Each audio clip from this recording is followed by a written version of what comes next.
Keep watching. Keep watching. Whoa, there it is again.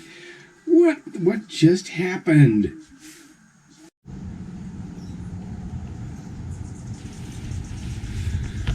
What happened is the same thing that's happening right now. The light's coming on. The light is coming on. That's the sun.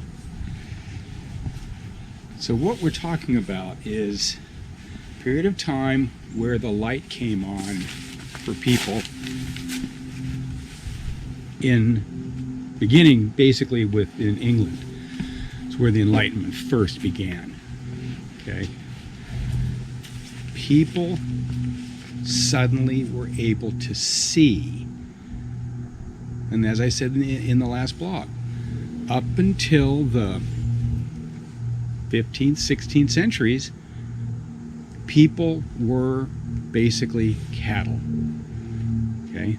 They believed what they were told. Okay? What the king said, what the priest said. About a world where people who had paid attention to what happened in the Reformation, the questioning of authority, began to look at the other authority besides the church, the king, the monarch.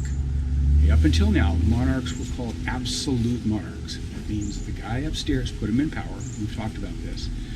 And only the guy upstairs can take him out of power. It's not up to the people. Well, people like John Locke began to say, you know what, I think the monarch, we can't do away with that. We need that guy, but he needs to obey the same laws as us. And those laws began to be put down on paper, beginning with a thing called the Magna Carta, one of the very first constitutions, whereby laws were written down and everybody agreed to follow those laws.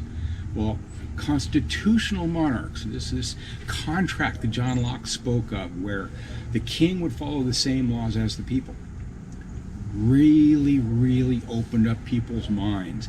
And about this time, we're seeing a transition in the New World, in the United States. Okay, the colonies, they were looking at building their own constitution, and they're looking at these ideas of these Enlightenment thinkers, Montesquieu, Hobbes. Hobbes thought that the people were basically just brutes and they needed a king. Montesquieu and others began to talk about these different forms of government. Now we have the one today where we have the three branches: executive, judicial, and legislative. Okay, what we have today, Amy Coney Bryant, who was just signed in as a justice on the U.S. Supreme Court, is part of the judicial branch. And that idea of having a branch that would check the other two branches. Next year in U.S. history, you're going to be studying this. Okay, it's what the Democrats are so freaked out about over her, is because she is going to possibly check laws that have been passed that people, like, and some people hate. Obamacare. As soon as the election's over, I think it's like Thursday, they're going to hear whether or not a case brought by Trump's administration to completely abolish Obamacare, and arguably in the middle of a pandemic, kind of a strange thing to continue to be pushing. Millions of people are going to possibly lose their health care. Well, conservatives believe that it's a bad law, and they have a better one, although they haven't shown it to anybody. But this is how it works, okay? This checking and balancing was brought about by these Enlightenment thinkers. And they took all kinds of new ideas of individualism and free speech and the rights to property, things that we hold very sacred today. So read your chapter, do your notebook. We're going to be starting a new section next week, section 14, where we look at how these ideas began to spread around the entire world. Okay?